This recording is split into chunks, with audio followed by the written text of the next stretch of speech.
And we're here with a very special guest today. You know him from his many TV appearances, including Bar Rescue, the one, the only, Chef Brian Duffy. Hello. Hey, Chef Duffy. It's Jesse with Bring Me Your Torch podcast. How you doing tonight? Hey. How are you guys? Not too bad. Thanks for being here. It is my pleasure. I was smack dab in the middle of making dinner, and my alarm went off, and I was like, oh, shit. Uh-oh, so we're the guys who brought you away from dinner now. I'm sorry about that. That's all right. No problem. I forgot it was at 8. I thought it was at 9, so we're good. Well, I'm Jesse, and I'm here with my co-host, Elaine. Hey, how's it going? We want to let you know we are huge fans of yours, and we are just absolutely thrilled to have you on here, so thanks so much again. It's my pleasure, guys. Thank you very much for that.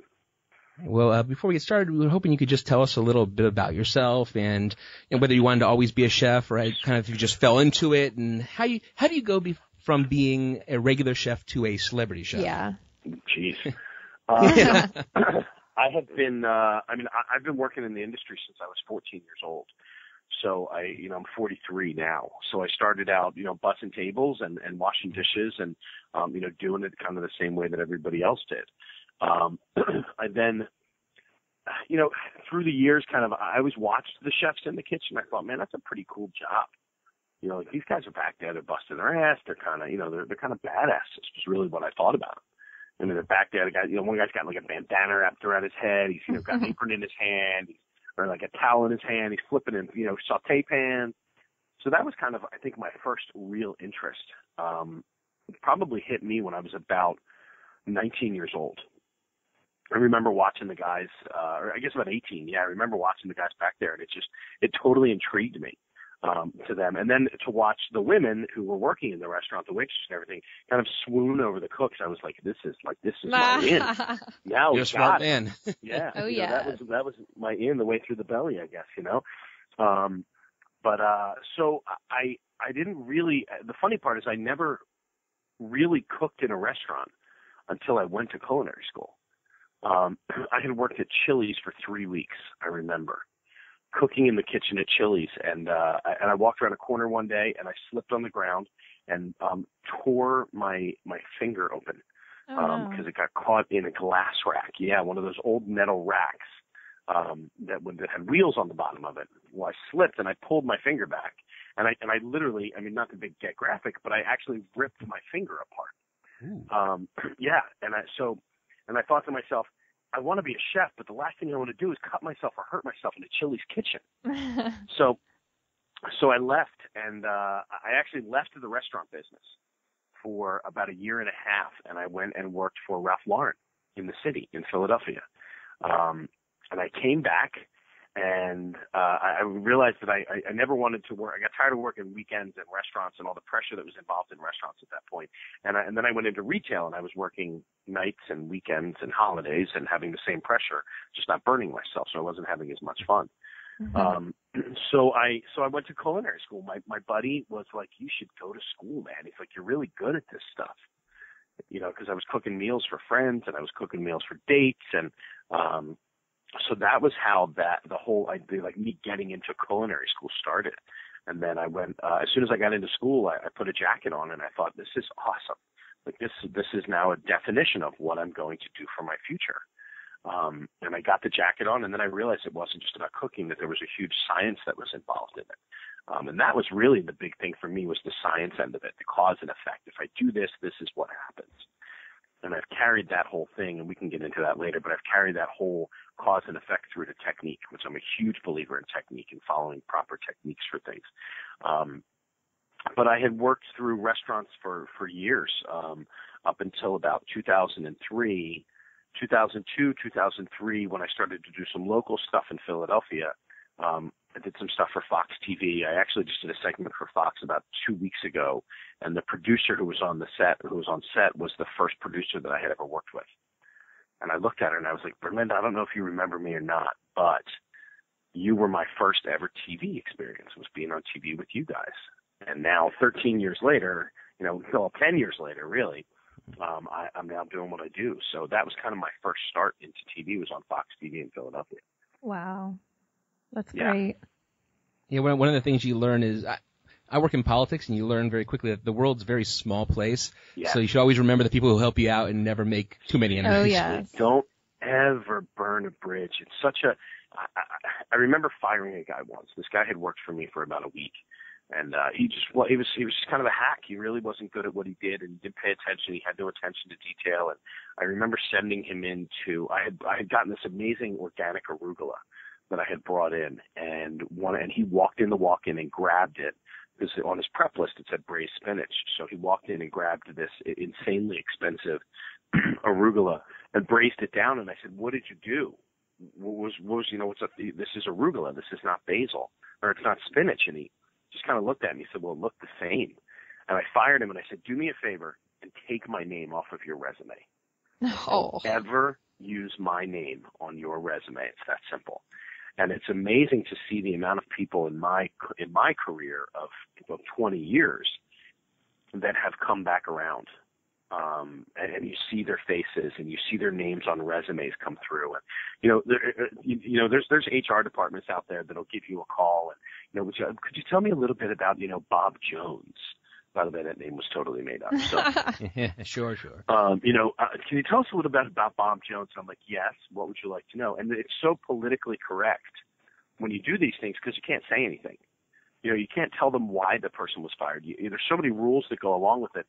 And it's funny because then they'll leave that you say, well, I would not hire him back or something to that effect. And then you'll get a call from a chef and they'll be like, "Yo, Duff, dude, what happened with Bob Jones?" And I'm Off like, the record. You wouldn't believe it. He was throwing up in the kitchen. He was doing lines in the bathroom. He was drinking in the walk-in. So it's pretty funny because we talk. We talk a lot to each other. So. Yeah, definitely. Well, we both absolutely love you on Bar Rescue. Can you tell our listeners a little bit more about the show and kind of how you became involved with it? Yeah. So I started doing TV, years ago. And it's funny because both of my brothers were in TV as well. So they were on the other side of the camera. They were in production and all of that. And so I had gotten a phone call from my brother one day. And he said, "Hey, Bri, I'm looking for a chef in Philly." I said, "All right, well, what do you want?" He said, I need an Irish chef. And I said, "All right, well, I was voted best Irish chef in America 2 years in a row." And he said, "Well, I need somebody who has really good TV experience." I was like, "Well, I've been on TV for 8 years, dude. Like, what else do you want from me?" And he's like, "Yeah, well, I need somebody who knows something about Downey's in Philadelphia." And I said, "Well, I was the chef there for 2 years."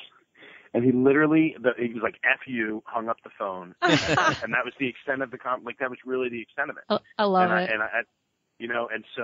And just to give you an idea, my brother was senior vice president of programming for Spike TV. Oh, wow. So this was when Bar Rescue had just came around. And to tell you something really funny is that Bar Rescue almost didn't air. It wasn't going to air. It was one of those things because Spike was not a food show. It wasn't a bar show. It was more geared, it was really geared towards men, but it didn't have a lot of pull with food and the other stuff. And I remember my brother, we didn't talk business. We're family. So we didn't talk business about stuff. But I remember him saying to me, "There's this show that we're doing. It's with this guy named John Taffer.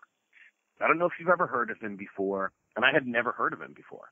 Let me rephrase that. I had heard the name in the nightclub industry, but I had never heard it in the bar and restaurant industry.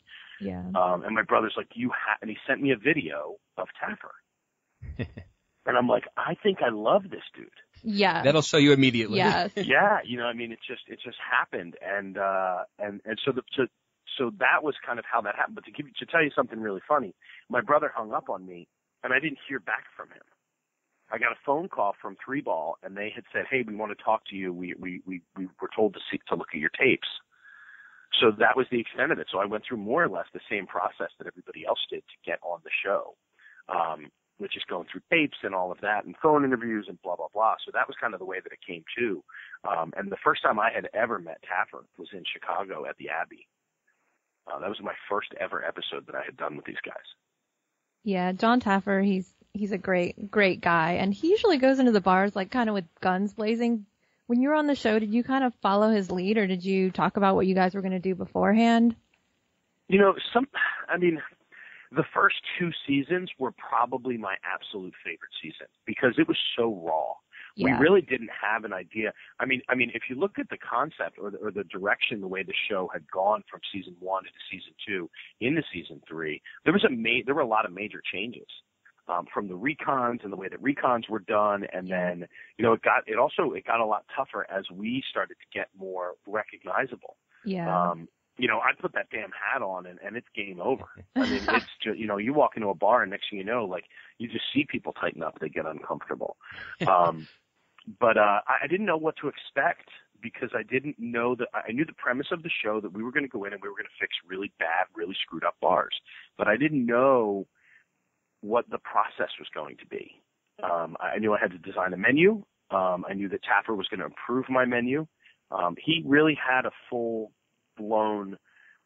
he had his hands in every aspect of the show from the beginning. So what the changeovers were going to be, he was working very closely with the design teams. And the show's really changed a lot since then, because how can I put it? It's a little bit too dramatic for me now. Yeah. With the way the show goes. So there's a lot of yelling and screaming. Did you not realize how big the show was going to get when you guys first started out?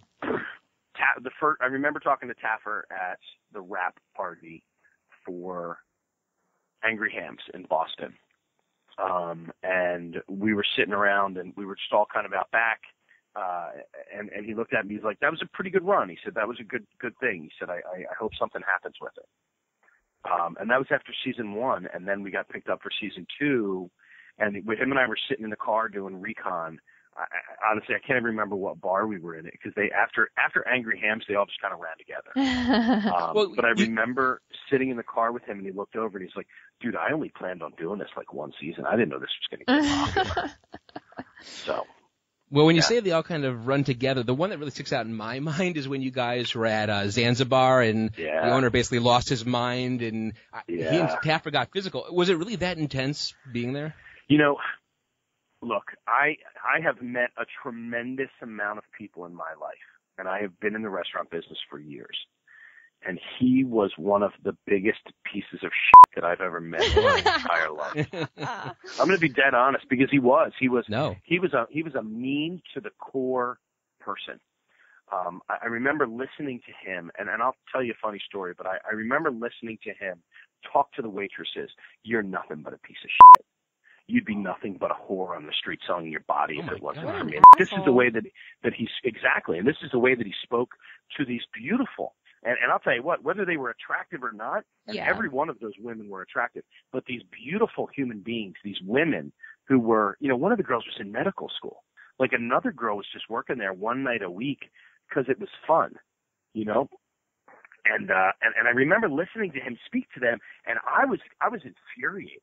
Yeah. I mean, I was angry. We sat in the recon van for 2.5 hours in Denver, and all the windows were down.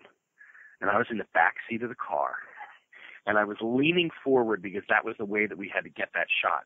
So I was furious going into it because I was uncomfortable, I was cold, I was pissed off, and now I have to walk in and deal with this guy. Oh, my God. And listening to him scream at these women was just unbelievable. So I had gone into the kitchen, and we had first walked in, and one of the producers, whose name was Moshman, I'll never forget him, and he looked at me, and Ami had come into the kitchen, and he threw something around and was yelling and screaming, and I looked at the producer, and I was like, I can't handle this guy. Like, this guy's unbelievable. I've never seen anything like this. And he looked at me, and he said, well, I was told, like, you were the man. I was told, like, you show up on camera and things just happen. And he said, I haven't seen that yet, like joking around with me. So Ami walked in the kitchen about 5 minutes later, and he just started screaming at one of the waitresses. And Ami and I just went at it. 45 minutes of full-fledged screaming, yelling. God. It was unbelievable. So he turns around and walks and goes to go out. Excuse me. Turns around to go back out into the dining room, and he throws the plates against the wall. And I turn around and I look at the producer and I said, we're good, right?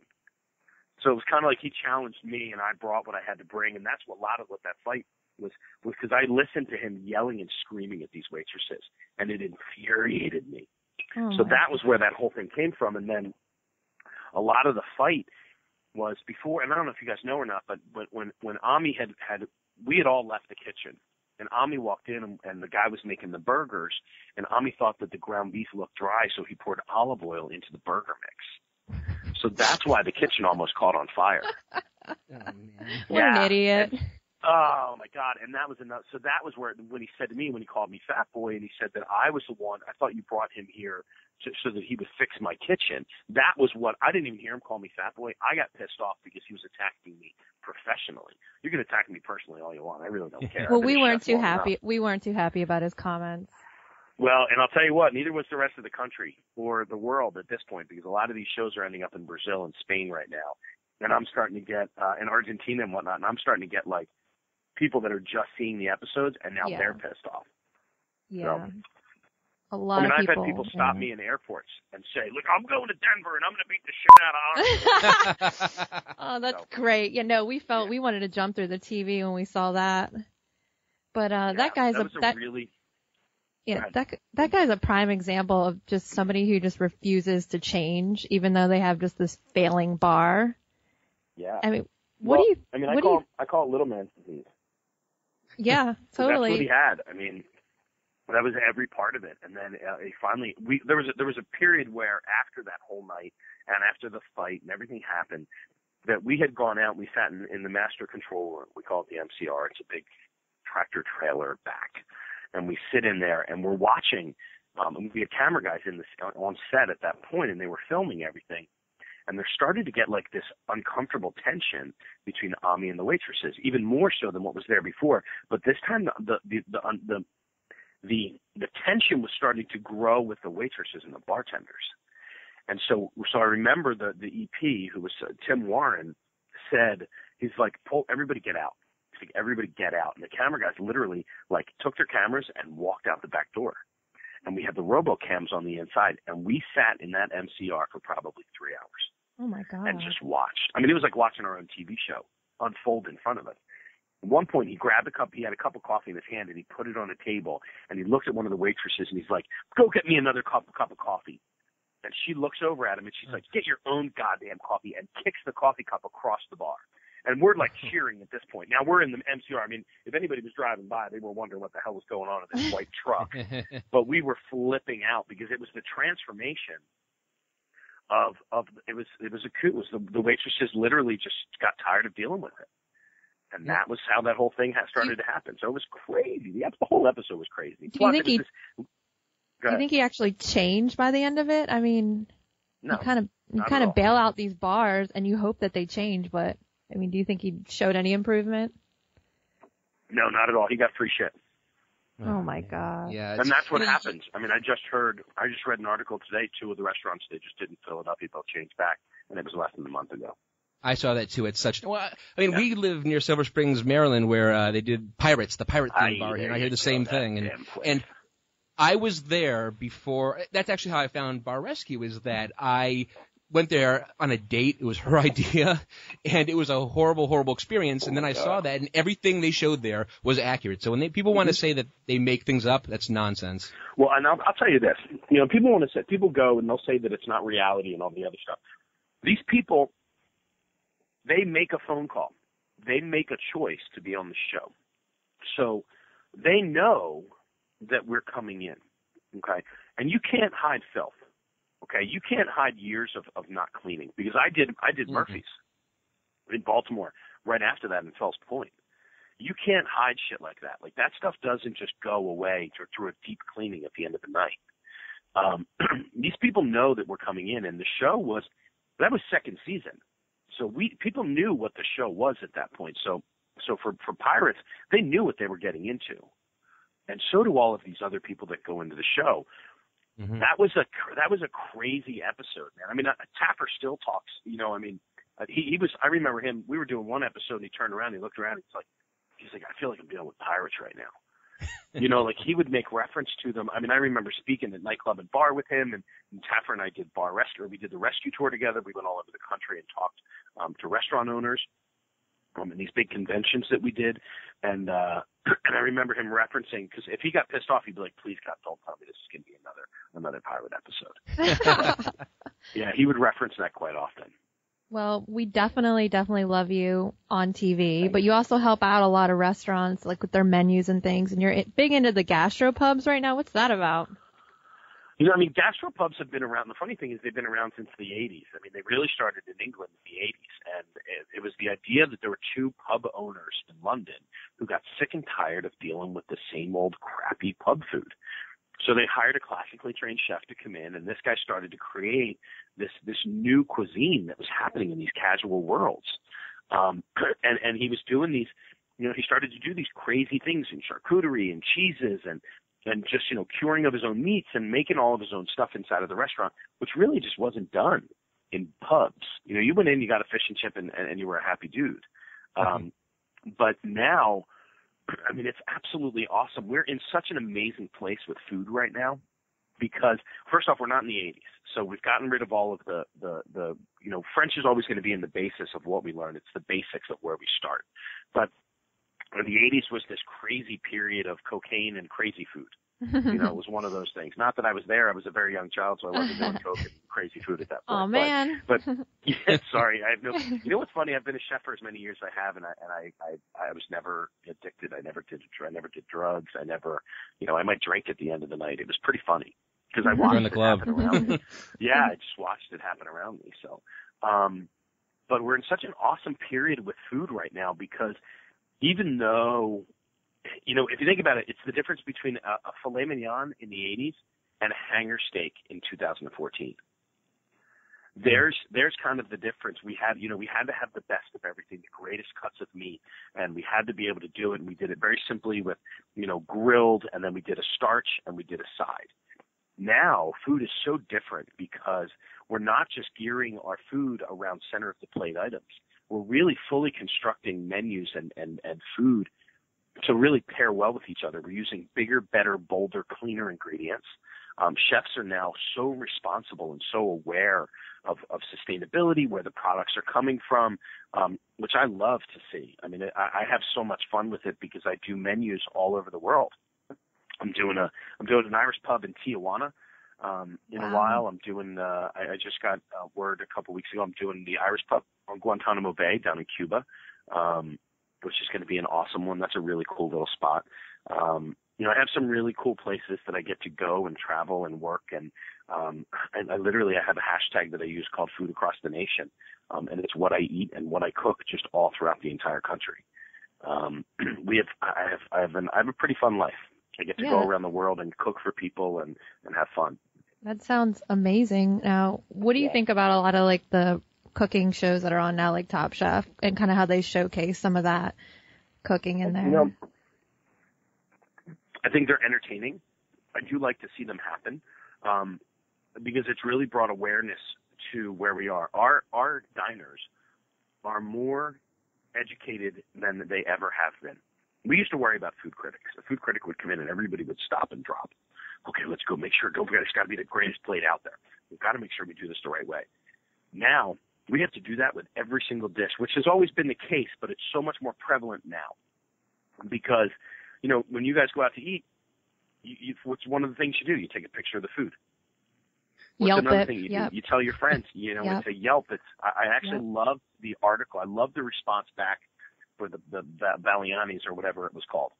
The place that was in, I can't remember where it was, in Dallas, or it was actually in St. Louis. The restaurant that didn't do to-go food.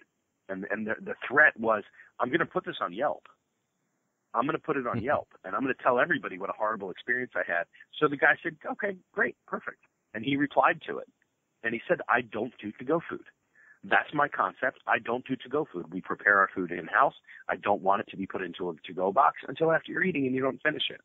And it was really a good thing because restaurant owners are starting to handle it so much better. And I think that reviewers or Yelpers or bloggers or whatever it is are starting to be a little bit more responsible with their posts. You know, I will never call a restaurant out. If I have a bad experience, I might talk about it.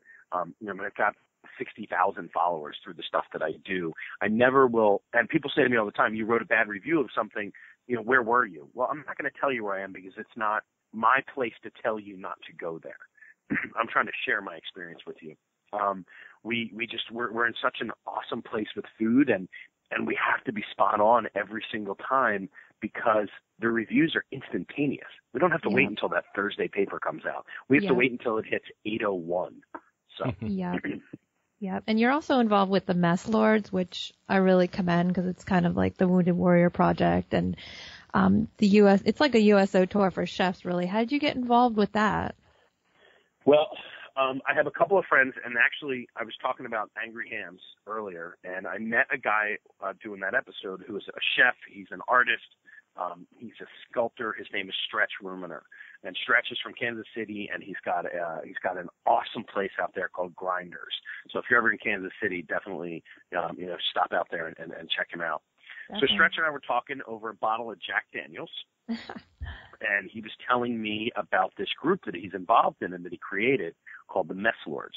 So the Mess Lords there's 4 core guys in the Mess Lords, which is Stretch, Panini Pete, Gorilla, and Hodad. And these 4 Sounded guys. Like Pony Boy. Exactly. The greasers. Stretch and all these guys were very good friends with Guy Fieri, and he started America's Chefs. And these guys went on tour, and they basically went to military bases and battleships and all that cool stuff all over the world and cooked for the troops. Well, when Guy had left, they had decided that they were going to change the name over to Mess Lords. So they were drinking in Osaka, Japan with a bunch of the guys from the Warlords, and they allowed these guys to use that logo. Well, the difference is we changed the Triton over to a fork, and it says Fork Full of Freedom. So we now get to go all over the world. There's actually 7 of us. So there's the 4 core and then 3 other people that get to go. One's Johnny Brava out of Arizona, out of Phoenix. Sarah Symington, who's down from you guys. Sarah owns Blue Moon Cafe. Oh, wow. Yeah, right down in Fells Point. So on Aliciana, I think it is on street, whatever. She's got like that 900 square foot place. So anyway, we go all over the world and we literally cook for the troops. So I leave Saturday morning. I fly to Greece. Wow.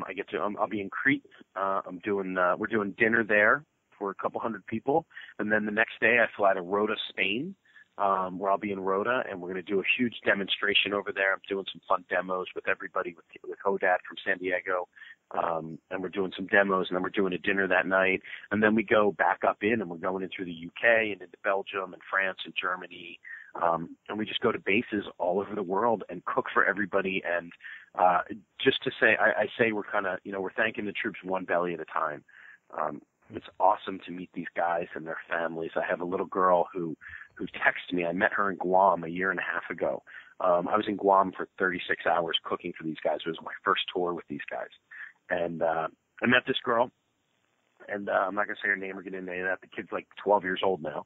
But she emails me every now and then just to let me know what she's cooking and, where her father is and what he's doing. Because the night that we had cooked the dinner for everybody we did, her father was on watch.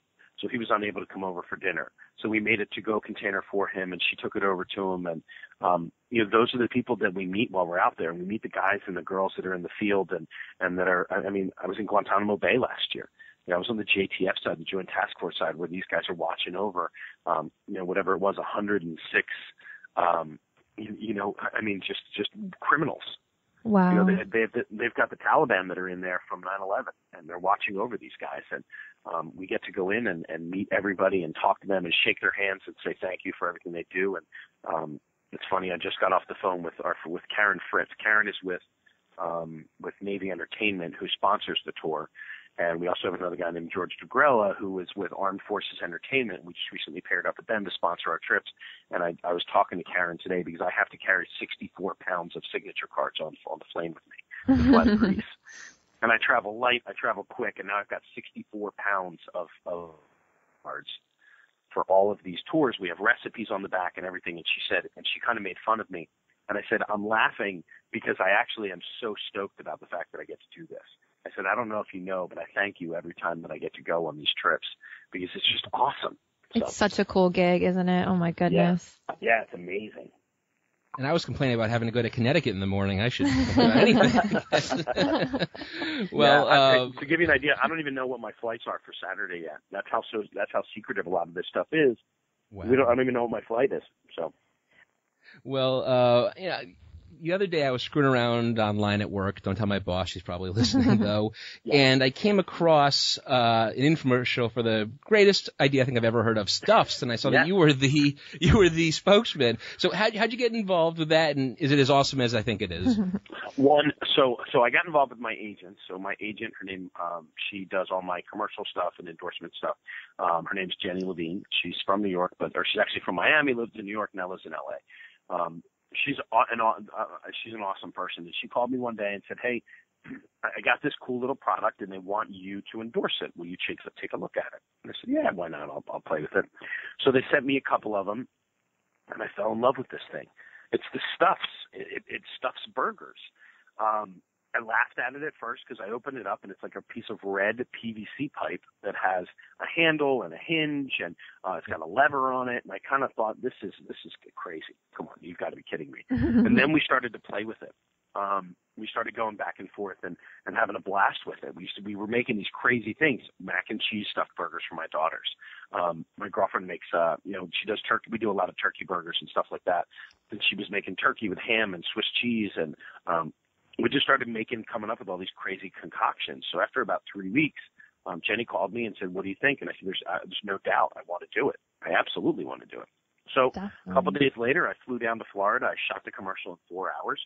And then the commercial started to air. And it was like every time I turned around, I was getting text messages at like 2:00 in the morning. "Dude, you just woke me up talking about burgers. I hear the word insanely good anymore." So the goal of them was to sell 1 million, and they're hitting, 2, 3, 4 million. Awesome. That's the goal for the whole thing, and now everybody uses it. It's kind of a cult little thing. The hashtag is Stuffs if you get one. I check that hashtag all the time, so I reply to you, and if you use it, definitely make sure that people, tag me in them when they do it, either on Instagram or Twitter or Facebook, and they're a riot. I just think it's the coolest thing in the world, and I'm so stoked that I was able to be involved in it. Because there's a lot of infomercials out there that you look at and they're like, this is just cheesy and crazy. Yeah. This thing actually works, man. I'm telling you, I have them in my house. I have a restaurant in Nyack, New York, who does 500 stuffed burgers a week, and they use Stuffs when they do them. We've gotten it down to a science. Great Lakes base up in northern Illinois, just south of Wisconsin, they have Troy, I think the guy's name is Kunz, just sent me a picture about a week and a half ago of 13 women on base making 3,000 stuffed burgers for their huge burger festival. Oh my goodness. So I'll be out awesome. there in January for Super Bowl. They're doing another burger festival, and I'm going to run, I think, 4 or 5 different stuffed burgers throughout the weekend for this. So I do them on menus all the time, and it's a blast. That sounds amazing. But you also have the Duffified spice, which also sounds equally as amazing. Duffified spice is, the term Duffified, kind of about 6.5 years ago, I said I'd never say no again. And I have literally lived an amazing life in the last 6 years.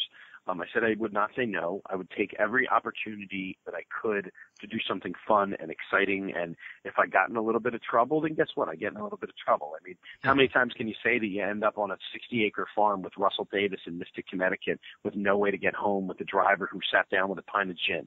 I mean, and when you go out with Russell, chances are you're going to need bail money and you need a passport and Russell, and we take care of each other when we go out, but we can definitely get in some trouble. But I never would have met him if I said no. So I do things a little crazy. I do things off the wall. Duffified was me buying a Harley. Duffified was me flying around the world in 14 days, going from Philadelphia to San Francisco to Greece to Rhode Island to Guam. In a 2-week period. Duffified is a way of living, and it's a fun lifestyle that I have. And it's a bunch of cool little products that I have coming out. So my spices, right now what I have available are Duffified spice, which is good for beef and steak and fish if you wanted to in a poaching way. And then I have Duffified spicy coming out. I have a barbecue rub that's going to be coming out. So all of these things are in the works right now. In fact, I'm looking at a sample container of Duffified Smoky, which is like a smoky rub. Yeah. I love salt, man. I love salt. I just did a whole segment on Fox about salt the other day. Oh, yes. And so I have that, and then I just signed a contract with my designer the other day. So we're working on Duffified aprons, which are going to be professional chef's aprons, which everybody can buy, but they're really geared towards working the line. They're the way that they're designed and the way they're built. It's got a V-neck, and it's just a really cool design. Because I had worn aprons for years upon years to the point that I hated wearing them because they were a pain and I hated them. They dug into the back of my neck, and so I've got Duffified aprons coming out, and then I'm working on a new line of hats because I love hats. Everybody knows that I love hats. I wear them all the time. I wear Gorin Brothers hats. I just did the opening for Gorin Brothers in Philadelphia, and I'm designing my own line of Jeff caps and my own line of trucker hats. I love the branding. The branding's awesome. Yeah. I mean, it works. I'm not a chef jacket guy. I'm not the guy who's going to start designing chef jackets. I find really cool companies that I like to work with, and I just kind of, I don't know. I find things that I like, and people like them as well because I think I'm a pretty regular dude. So that's me. That's Duffified right there. Nice. And where can you find the spice and all the other stuff in the future? If I'm pretty easy to find. If you can Google. Which is Chef Brian Duffy. Everything I do is Chef Brian Duffy with the exception of Twitter and Instagram. And they are Chef Bri Duff, Briduff. I am absolutely no stranger to social media. I do usually between 2 and 3 hours a day on social media. That's how crazy I am. You responded to me within 10 minutes, I think, of sending you a message. So I definitely understand that. I'm on there and I like to talk to people, and I've met awesome people. I look every time that I go somewhere. I'm lucky because I have either met somebody on Twitter or Facebook or something to that. So I have communications with them. And if I can, if they make a suggestion to a great bar to go to, or if they have a great idea for a restaurant, I've done that. I hate to say it. I've even gone to people's houses, that I've met on Twitter and have become friends with, like actual friends, like texting back and forth or phone calls with people. So it is me, and it's funny, when I signed my contract with my PR company, with my publicist, there was a whole section in there about social media, and I said no. I didn't want them to do any part of my social media because I like the people that follow me, and I think that people follow me because I'm a pretty regular dude. So if I have somebody else tweeting for me or somebody else taking pictures and Instagramming for me, you're going to know it and you're going to feel it, and I'm not happy about that. So because I'm me.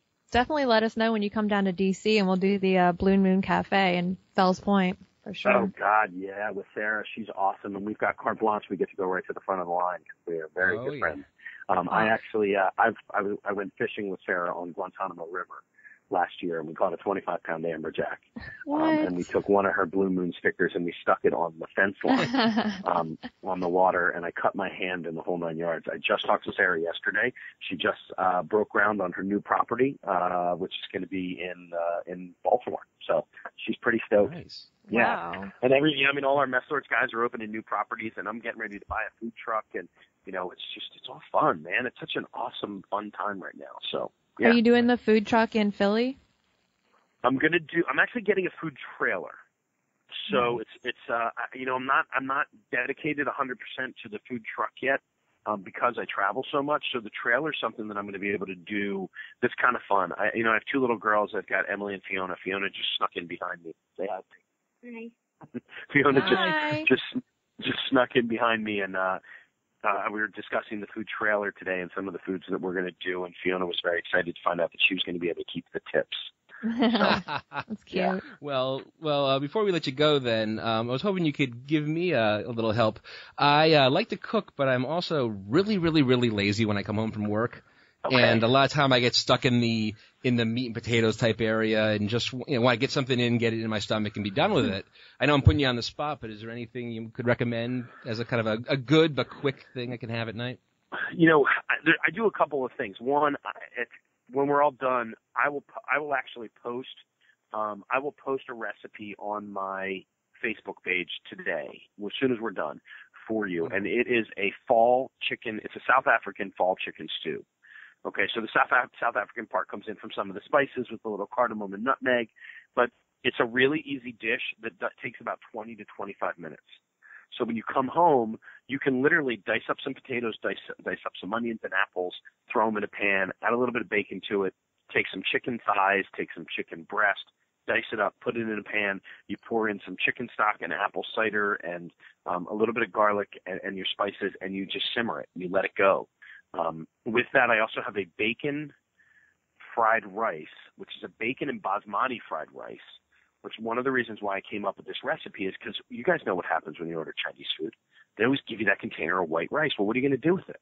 Nobody really eats the white rice. Everybody orders pork fried rice as well. Nobody eats the white rice. Put soy with it. So I started to make my own little things with leftover food. So I do a basmati and bacon fried rice. One, I like basmati. It's a little bit lighter. It's more aromatic. It's a little bit more fun. So I've got a basmati and bacon fried rice. And ready for this, it comes with a poached egg on top of it. So you crack that egg right before you eat it. And I'm not kidding you. It takes 20 minutes. You're speaking my language. I love it. Yeah. The other thing I do a lot of stuff in a crock pot. You know, I've got an awesome porchetta that I do that's not a traditional porchetta because a porchetta is usually baked off and roasted. Mine's done in a crock pot like a pulled pork, which I add a boatload of rosemary and I grate fresh garlic into it on a microplane. And some really, really good salt. I was just talking about salt a couple minutes ago. I love salt. I love salt and pepper. They're the basics of everything I was saying about technique and people following true technique. And some of that technique is the idea of using your flavors. You know, salt and pepper releases flavors. Salt releases flavors. And a lot of people get bland food because they're afraid to season or they're afraid to over season. So a little tip for you is season 3 times. Once in the beginning, once in the middle, and then double check it at the end and see if it needs it on the end. So that's how I see it. Good to know. Yeah. Well, we really appreciate you taking the time, especially when you should be making dinner right now. Yeah. So it's been wonderful. And at the end of every one of our episodes, we always say, you may have come here as a stranger, but you're leaving as our friend. So we really appreciate you spending time here on the Bring Me Your Torch podcast. Thank you very much, Chef Brian Duffy. It is my pleasure, guys. And make sure that we keep in touch. All right. So whatever you guys want to email me or something, keep in touch, and we'll definitely hook up when I get back down there. All right.